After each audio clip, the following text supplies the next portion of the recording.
I came home from a work trip and found my mother in the hospital. My brother and his wife acted as if nothing serious had happened. That night, my neighbor called, and what she said made me lose it. Focus with me, because what you are about to hear is going to mess with your head.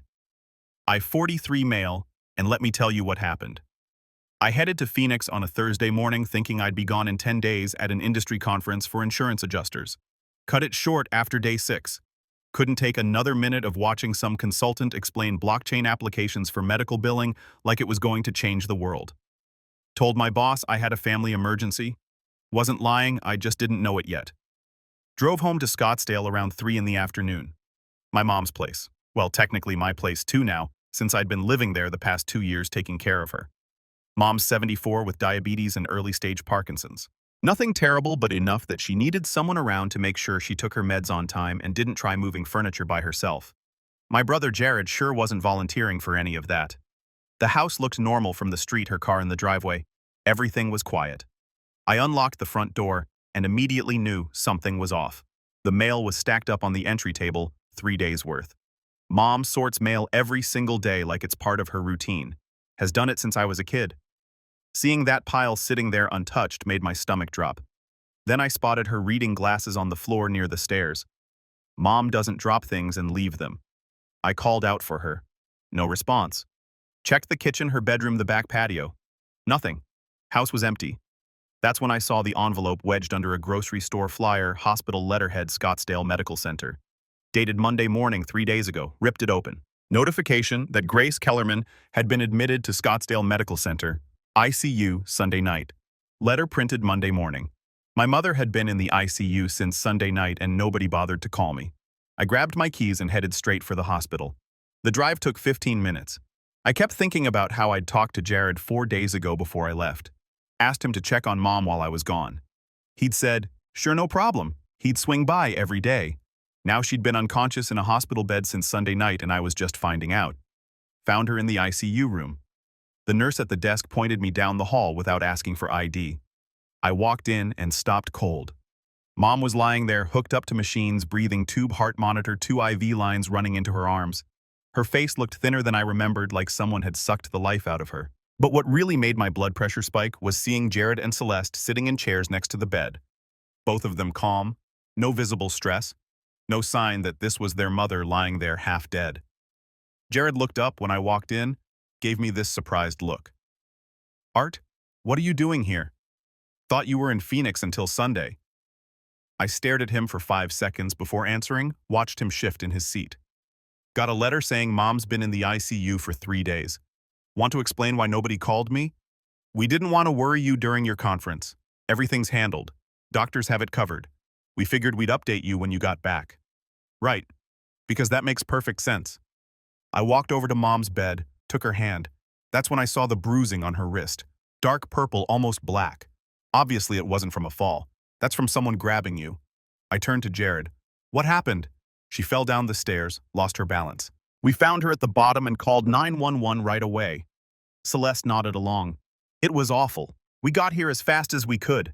I looked at the bruise on Mom's wrist again, looked back at Jared and Celeste sitting there with faces so blank they had to be practiced. When did this happen? Sunday evening around 7.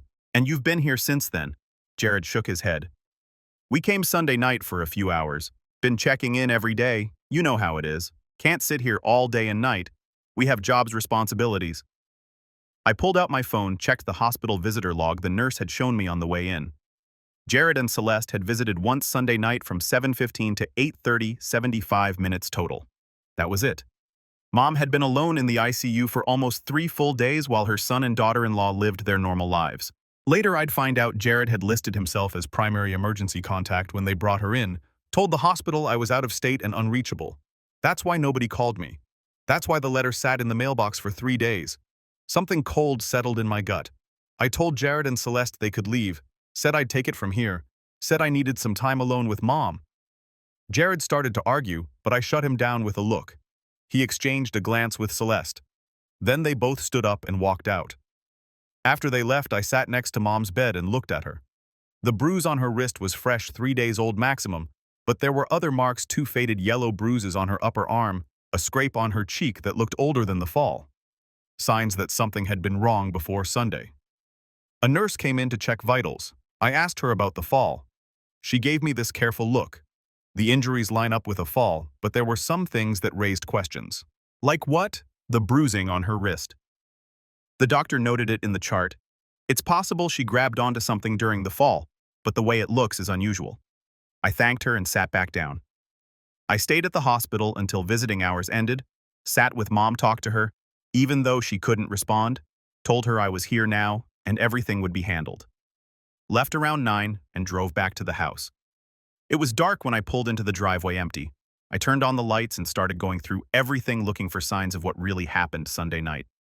The stairs looked clean, no scuff marks, no damage to the railing, no sign that someone had taken a bad fall. I went up to Mom's bedroom. Everything looked normal at first. Then I noticed her medication organizer on the nightstand. Sunday's evening doses were still there untouched. If she fell around 7, she would have taken her meds first. Mom's strict about her medication schedule. I checked her bathroom, found her blood glucose monitor. Last reading was from Sunday morning. Nothing after that. More proof that something interrupted her normal routine before she supposedly fell. Went downstairs to my room and opened my laptop. Started pulling up the accounts I managed for Mom. But Mom had also kept Jared on her savings account from 30 years ago, the one she'd set up when Dad was still alive. Community property rules meant Jared had been a joint holder since she opened it. I never liked that setup, but Mom insisted. Said Jared was her son and deserved access. Said families should trust each other. Logged into the account. Felt my jaw tighten when I saw the balance. Should have been around $68,000. Money Mom had saved over the years from Dad's life insurance and Social Security. Money she'd been careful with. Money she wanted to leave for both of us eventually. Current balance $12,000.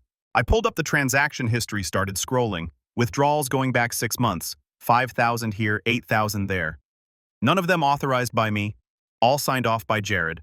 Total missing $56,000. I sat back in my chair. My brother had been draining Mom's savings for half a year, and judging by the bruises and the suspicious fall story, she'd figured it out. I kept digging, found more weird stuff. Mom's credit card had charges I didn't recognize. Restaurants, hotels, shopping sprees, all within the past 3 months. First thing I did was lock down every account I could, changed passwords, froze the credit cards, removed Jared's access from everything I had authority over. The joint savings account was trickier since his name was on it, but I documented every withdrawal and flagged the account for suspicious activity. Took about 2 hours. Then I sat back and waited. My phone rang, unknown number. Woman's voice shaky. "Is this Arthur Kellerman?" "Yeah. Who's this?" "I'm Barbara. I live 2 doors down from your mother. I've been trying to reach you for days." I sat up straighter. "What's going on?" "I saw what happened Sunday night. I've been scared to say anything, but I can't keep quiet anymore." "Tell me." Barbara took a breath, then started talking. She'd been coming home from her book club around 6:30 Sunday evening, saw Jared's car in Mom's driveway, thought it was nice he was visiting for once. But when she got out of her car, she heard yelling coming from inside the house, loud enough to hear through closed windows. She recognized Jared's voice, loud, aggressive, saying something about money and respect. Then she heard Mom scared pleading, telling him to stop, to calm down, that they could talk about this. Barbara almost went over to check, but she was afraid, didn't want to get involved in family business, didn't want to make things worse. Then around 7, she heard sirens, saw the ambulance pull up, watched the paramedics bring Mom out on a stretcher unconscious, watched Jared and Celeste follow in their car, looking calm, too calm, like they'd been expecting this, like they'd practiced what to do next. Barbara called the hospital the next day to check on Mom, was told only family could get information. She didn't have my number, spent the next few days feeling guilty about not doing more. I thanked her, asked if she'd be willing to give a statement if it came to that. She said yes, without hesitating. After I hung up, I sat in the dark processing everything. I called my buddy Miles, known him since high school, defense attorney turned plaintiff work. He answered groggy. I'd woken him up. "This better be good. Kellerman, I need your help with something. Family situation might involve criminal charges." That woke him up. "I'm listening." I laid it all out, the suspicious fall, the bruises, the missing money, Barbara's statement, Jared's calm act. Miles listened without interrupting. When I finished, he was quiet for a few seconds. "You think Jared pushed her? I think something happened that wasn't an accident. That's felony theft and assault, but you need proof beyond transaction records and neighbor testimony." "What kind of proof?" "Video, audio, something that shows what he did." "I thought about that. I might be able to get it." "Be careful. You're not a cop. You can't trap him. Anything you record needs to be legal. Understood. We talked strategy for another 20 minutes. Miles explained what would hold up in court, what wouldn't, how to document everything, how to build a case that prosecutors couldn't ignore. After I hung up, I started making a plan for making sure Jared and Celeste faced real consequences for what they'd done because I wasn't interested in family reconciliation. I wanted them in handcuffs. The next morning, I went back to the hospital early, found Dr. Rashid making rounds, asked him about Mom's status. He pulled me into a consultation room. Your mother suffered major head trauma, subdural hematoma. We've relieved the pressure, but she's not out of danger. Next 72 hours are make or break. What about the bruises on her wrist? Dr. Rashid pulled up her chart, showed me photos. The wrist bruising suggests restraint. Someone grabbed her with a lot of force shortly before the fall. You think someone pushed her? I'm a doctor, not a detective, but I've seen enough cases to know when injuries don't match the story. I flagged it in her records. Adult Protective Services was notified. Did they follow up? They called your brother. He explained that your mother has Parkinson's and sometimes gets confused. Said she probably grabbed onto him during the fall and he was trying to help her. They noted it and closed the inquiry. Of course they did. Jared was smooth, could talk his way out of anything with that earnest look and reasonable tone. I'd watched him do it our whole lives. I thanked Dr. Rashid and headed back to Mom's room, sat with her for a while, the one without the bruises, told her I was going to fix this. Around 10, my phone rang Jared. I let it go to voicemail. He left a message saying he wanted to discuss Mom's care plan, wanted to meet up and talk about next steps. I texted back, busy today. I'll handle everything. His response came back fast. We should coordinate. I'm still on her accounts. Need to make sure bills get paid. There it was. He was worried about losing access, worried I'd figured out what he'd been doing. I replied, already taken care of. I've got it covered. I spent the rest of the morning at the house going through Mom's papers, found her important documents, folder, insurance policies, property deed, will, financial statements. The will was dated 5 years ago. Simple, split everything 50-50 between Jared and me. But tucked behind it, I found something else. A newer document dated 6 months ago, letter saying she wanted to modify the will, written in Mom's handwriting. I'm changing my will to remove Jared from inheritance. He's been stealing from me. I have proof. I'm scared to confront him. Arthur will get everything. Jared gets nothing. It wasn't notarized, wasn't legally binding, but it was dated right when the withdrawals started getting bigger. I took photos of everything, uploaded them to a secure cloud drive, made copies. Around noon, my phone buzzed with a text from an unknown number. This is Celeste. We need to talk. Meet me at Starbucks on Scottsdale Road in 30 minutes. Come alone. Interesting. I texted back that I'd be there, showed up. 25 minutes later, found Celeste sitting at a corner table near the back, perfect makeup, hair done, looking like she was headed to brunch with friends. I sat down across from her without ordering anything, didn't plan to stay long. She gave me a fake smile. Thanks for meeting me. I know things are tense right now. I wanted to clear the air before this gets messy. I leaned back in my chair. Cut to it, Celeste. What do you want? The smile dropped. Jared's worried you're getting the wrong idea about what happened. He loves your mom. We both do. This whole thing has been really hard on him. What thing? You mean the one where he stole $56,000 from her and she ended up in the ICU? Celeste's face went cold. The mask came off. You can't prove any of that. Jared had access to that account legally. He was helping Grace manage her finances. She's not thinking clearly anymore with the Parkinson's. You know that she's clear enough to know when someone's stealing from her, clear enough to write a letter about changing her will. That landed? Celeste's eyes narrowed. What letter? The one where she says Jared's been stealing from her? The one where she cuts him out of her inheritance completely? That letter. Celeste leaned forward, dropped her voice. Listen to me carefully, Arthur. You're going to back off this. You're going to accept that Grace fell down the stairs. You're going to let Jared continue managing her accounts. And you're going to forget about any letters or accusations or will have her declared incompetent. Get a court-appointed guardian. Someone who isn't you. Someone who will see things our way. You'll lose all access to her, all decision-making power, and when she dies, you'll get nothing. I stood up, looked down at her sitting there with her designer bag and her threats. You're more naive than I thought. If you think that's going to work, see you in court, Celeste. I walked out, drove straight to Miles's office downtown, told him about the conversation, every word, every threat. He grinned. She threatened you. Made it obvious they're working together. That's consciousness of guilt. Document everything she said while it's fresh, every detail. I spent the next hour writing out every detail of the Starbucks meeting, the threats about getting Mom declared incompetent, the plan to cut me out completely, the cold calculation in Celeste's eyes when she laid it all out. Miles reviewed it. This is good, but we need more. We need them to admit what they did in a way that's rock solid, something that leaves no wiggle room. What do you suggest? He thought about it, tapped his pen on the desk. Call Jared. Tell him you want to discuss a family settlement. Tell him you're willing to work something out. Sound like you're giving in, tired of fighting. See what he says. Arizona's a one-party consent state. Record the whole thing. If he admits to anything, we've got him. That afternoon I called him, put my phone on speaker with a recording app running. Jared answered on the second ring. Arthur, good to hear from you. Celeste said you two talked. Yeah, she made some points I've been thinking about. I don't want this to turn into a legal mess. Mom wouldn't want us fighting, so I'm willing to work something out. Silence on his end, thinking it over. What kind of arrangement? You keep access to the accounts. We split the medical decisions. When she passes, we split everything. 50-50 like the will says. No fighting, no lawyers. More silence. Then what about the money I've been managing for her? Celeste mentioned you had questions about that.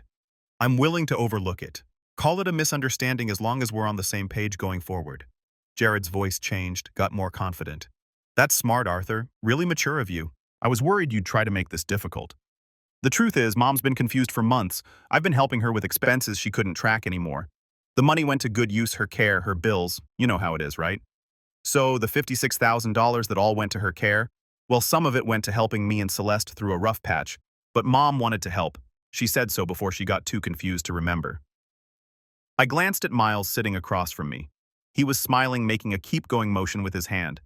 And Sunday night when she fell, Jared paused longer this time. That was unfortunate. We'd been talking about her finances.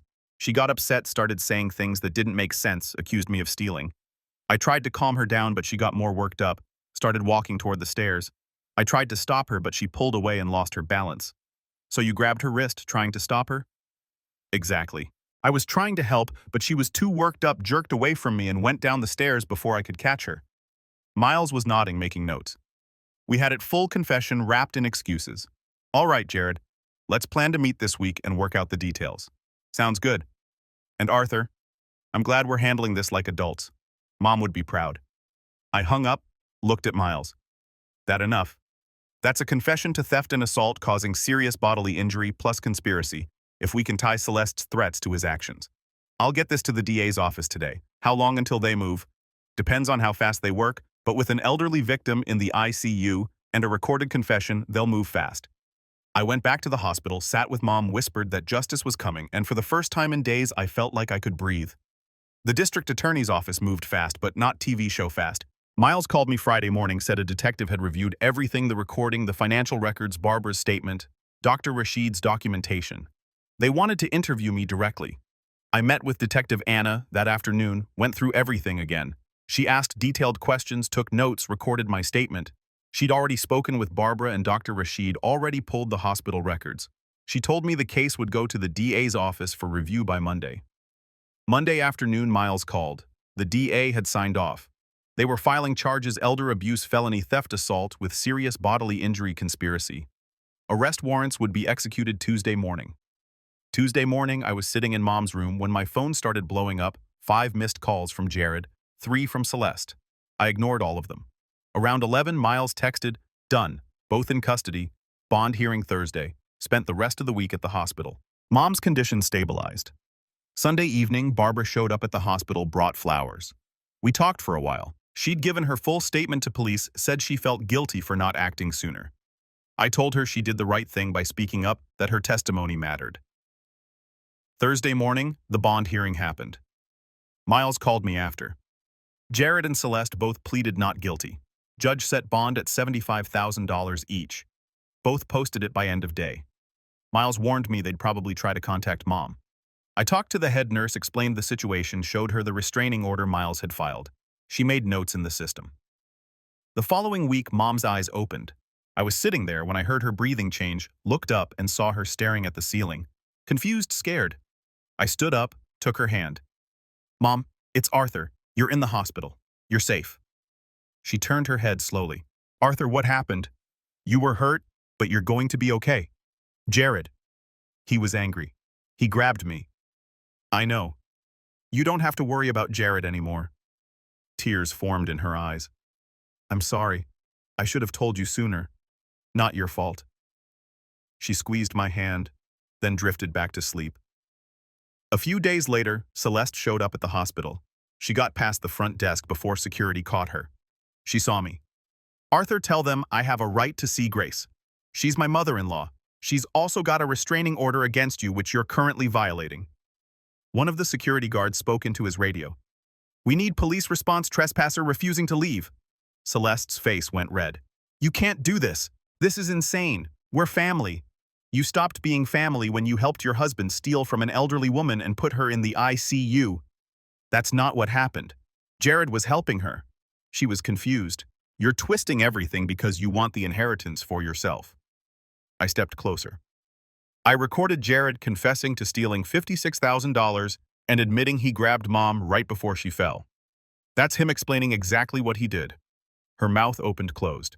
The cops showed up 2 minutes later, checked her ID, confirmed the restraining order, told her she was in violation, gave her a choice: leave voluntarily or get arrested for contempt. She left, but the look she gave me on the way out said this wasn't over. I went back to Mom's room, found her awake. She'd heard the commotion. That was Celeste. Yeah, she won't be back. Mom was quiet for a moment. I trusted them. I thought they were good people. I know. I'm glad you're not like your brother. Get some rest, Mom. We'll talk more when you're stronger. She closed her eyes. I sat back down and pulled out my phone, started documenting the restraining order violation. Everything Celeste had said, because if they wanted to fight this in court, I'd make sure every mistake they made was documented and ready to present to a jury. Over the next 2 weeks, Mom's recovery moved forward. Physical therapy, speech therapy. The Parkinson's complicated things, but she was motivated. The legal process ground forward. Jared and Celeste hired Walter Brennan, expensive defense attorney out of Phoenix, former prosecutor.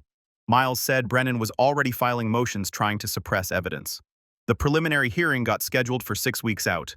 Meanwhile, I'd been going through Mom's finances with a forensic accountant. Miles recommended a woman named Maria Torres.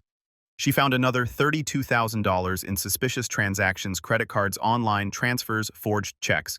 Total theft, $88,000. Maria put together a detailed report timeline of every fraudulent transaction, all of it. While Mom was cutting back on her own expenses, Miles filed an amended complaint. Added more counts, said if this went to trial, Jared was looking at 8 to 12 years, Celeste at 5 to 8. Mom gave her formal statement to the DA 3 weeks after waking up. I sat with her, watched her recount everything: how she'd discovered the missing money, how she confronted Jared on Sunday, how he'd grabbed her and backed her toward the stairs, how she tried to pull away and he'd shoved her. The prosecutor, Angela, recorded every word. After Mom finished, Angela said, "This is one of the strongest cases I've handled. Defense doesn't have much room to work with." She was right. 4 weeks later, Miles called. Brennan reached out. They want to negotiate. What are they offering? Jared pleads to felony theft and assault, serves 4 years. Celeste pleads to conspiracy and theft, serves 2 years. Full restitution. That's it. Miles sighed. Angela wants to push for more: 6 years for Jared, 3 for Celeste, and she wants them to admit exactly what they did in open court. I talked to Mom about it. She was quiet for a long time. Then she said, I want them to admit what they did. I want it on record. So that's what we pushed for. Miles and Angela held firm. Brennan stalled for a week, then he caved. The plea hearing got scheduled for the following month. During that time, I moved Mom into a rehabilitation facility. Nice place, good staff. The house felt wrong to her now. I kept living at the house, started going through Jared's old room, found his laptop in the closet. Battery dead, but it powered on when I plugged it in. No password, amateur move. His email was still logged in. I found messages to Celeste from 2 years ago, subject line, the G situation. He'd written out a plan how much he could take each month without triggering alerts, how to forge Mom's signature on the credit card slips, how her Parkinson's was getting worse, and she probably won't even remember half this stuff anyway. Celeste's response: what if she does remember? What if she tells Arthur? Jared's reply: she won't, and if she does, we'll say she's confused. Who's he going to believe? I took screenshots of everything, gave it all to Angela. She said it showed clear planning and conspiracy. The day before the plea hearing, Celeste called from a blocked number. Arthur, please, we need to talk. We have nothing to talk about. I'm begging you. Jared made mistakes, but he doesn't deserve prison. Too late. She's going to be fine. Can't you just let this go? I have a daughter. She's 6. If I go to prison, I'll lose custody completely. You should have thought about your daughter before you and Jared did this to my mother. Lose my number, Celeste. I hung up, blocked the number. The next morning, Miles and I met Angela at the courthouse. Mom couldn't attend, but she'd written a victim impact statement that Angela would read into the record after sentencing. Jared and Celeste showed up with Brennan, both looking defeated. Jared wouldn't look me in the eye. The judge called the case. Brennan confirmed the plea agreement listed out the charges Jared was pleading to. Then Jared stood. The judge looked at him over her reading glasses. Mr. Kellerman, tell me in your own words what you did. I want to hear it from you. Jared's voice was flat. I stole $88,000 from my mother over 18 months. When she confronted me, I became angry. I grabbed her wrist. I shoved her toward the stairs. She fell and sustained critical injuries. Why I needed the money. I had debts. When she found out, I panicked. The judge sentenced him to 6 years. Celeste got 3. Both were taken into custody immediately. I watched them go, felt nothing. Angela approached me after. Your mother's statement will be part of the permanent record. The restitution order is in place.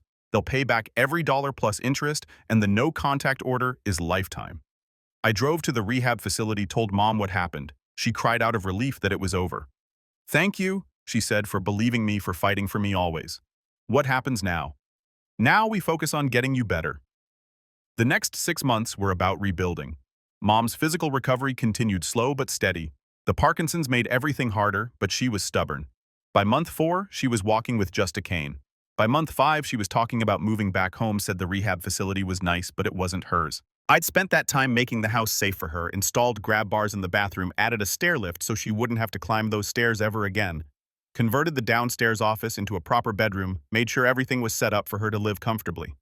The restitution payments started coming in. Jared and Celeste's assets were seized by the court, the boat they'd bought with Mom's money, the designer clothes, their cars, everything sold at auction to pay back what they'd stolen.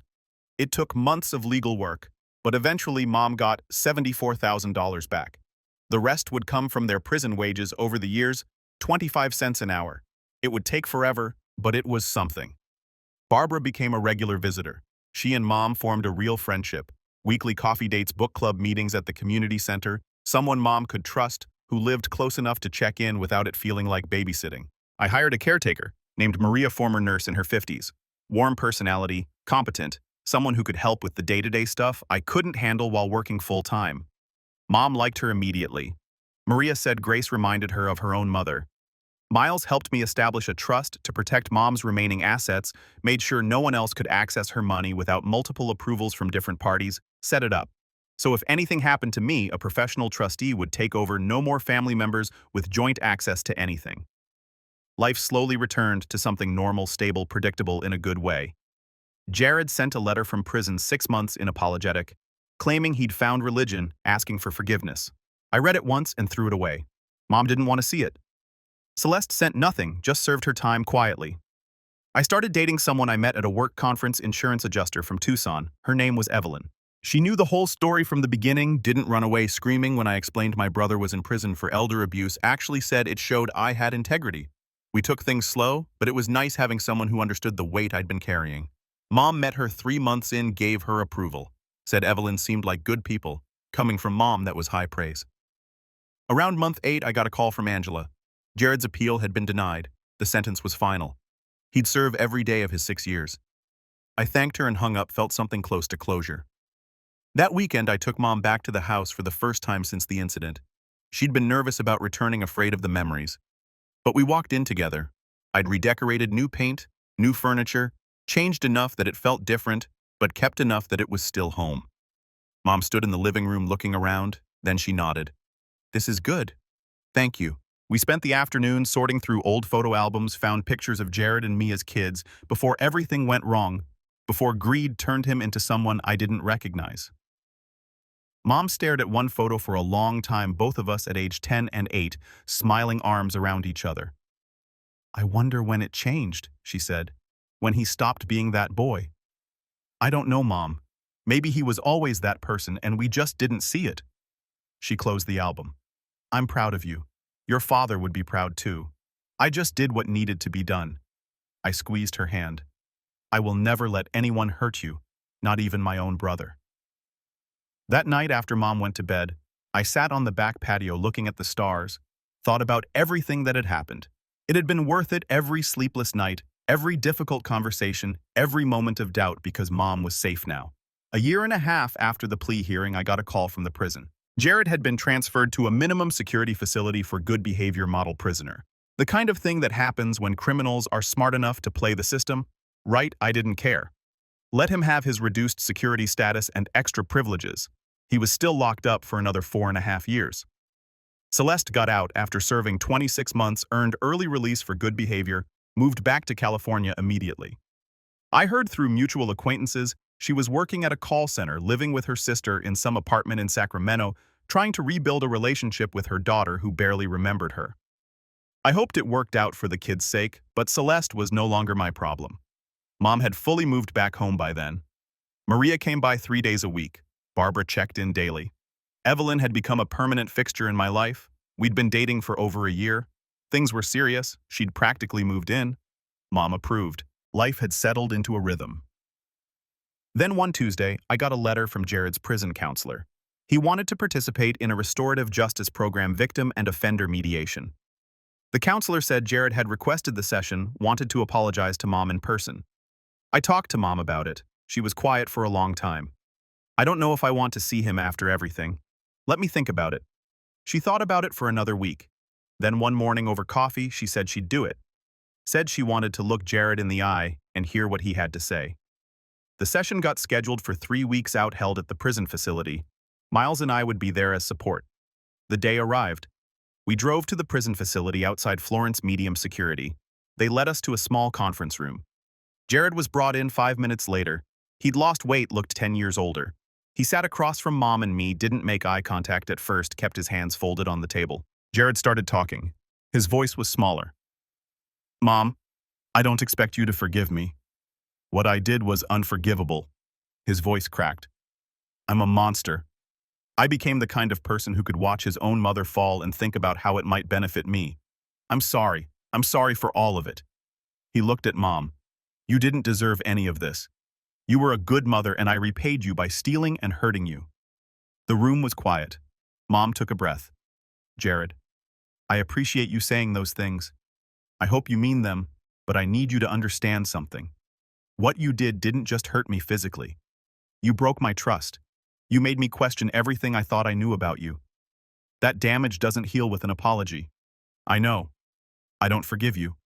I might never forgive you, but I'm glad you're taking responsibility. I'm glad you're admitting what you did. That's more than you gave me when you were trying to cover it up. Jared nodded, tears on his face now. I understand. I am so sorry. Mom looked at him for a long moment. I hope you use your time here to become someone better. I will. I promise. The facilitator wrapped up the session. Jared was let out. We sat there for a few minutes processing. I asked Mom how she felt. She said she didn't know yet, said she needed time to think about it. We drove home in silence.